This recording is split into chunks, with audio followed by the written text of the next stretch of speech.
Света литургија се одржа утрово во православниот црковен храм Свети Великомаченик Ѓорги, чие име го носи Кочанската црква. Иако празникот на црквата е на 6 мај на Ѓурѓовден, сепак и овој ден е значаен за Кочанскиот храм, бидејќи е осветена црквата, а се чествува и споменот на Светиот Великомаченик Ѓорги. Нека стоејќи пред престолот Божи се моли за сите нас, за мир и благосостојба во светот, за мир и спокој во душите наши, за мир во татковината наша и благословот Божи да биде со нас, со сите вас, со вашите домашни, да ве чува и да ве пази и во времето во кое што се наоѓаме сега, одејќи во постот, подготвувајќи се да се поклониме на пештерата, односно на Богомладенецот Христос Бог, да направиме духовно во нас, во нашите срца, да се роди Богомладенецот, односно нашите души да постанат пештера, а срцето наше јасли во кој што ќе легне Богомладенецот Христос Бог, и така секој пат да остане во нас, за да можеме да речеме како апостолот Павле: не живеам повеќе јас, туку Христос во мене. И ако Христос живее со нас, односно ние со Христа, тогаш на вистина ќе бидеме поштедени и запазени од секакви неволи, болести, искушенија, маки и страданија. А тоа го покажаа нашите предци, живееа со Бога, постеа и се молеа,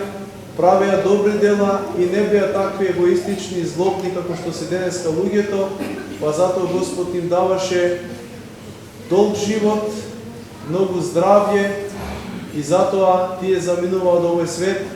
радосни и весели, бидејќи ниту Бога го повредија, а пак не само Бога директно, туку човекот, затоа што мразејќи го некого или повредувајќи го било кој од нас, луѓето, ние го повредуваме директно Бога. Црквата вели дека во секој човек треба да го гледаме Христа, затоа што секој човек е образ и подобие Христос, образ и подобие, а второ,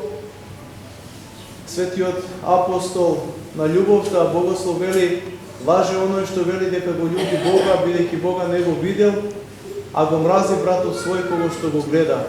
И затоа да внимаваме, да се потрудиме никого за ништо да не осудуваме, да не оговараме, да не озборуваме, односно со туѓите слабости и гревови да не ги покриваме своите, туку за своите да се бориме, за своите да се каеме и така да го имаме Христа во себе, за да можеме радосно да му се поклониме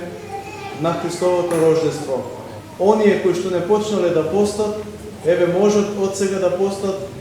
да се исповедат и да се причестат, односно да се соединат со Господа и да живеат со Господа. Нека е честит и вечен празник од Господ. Многу верници на овој ден месат погачи за здравје кои денеска беа осветени. Оние кои го носат името на светецот го слават својот именден, а доста семејства го празнуваат како домашна слава и подигаат панагии.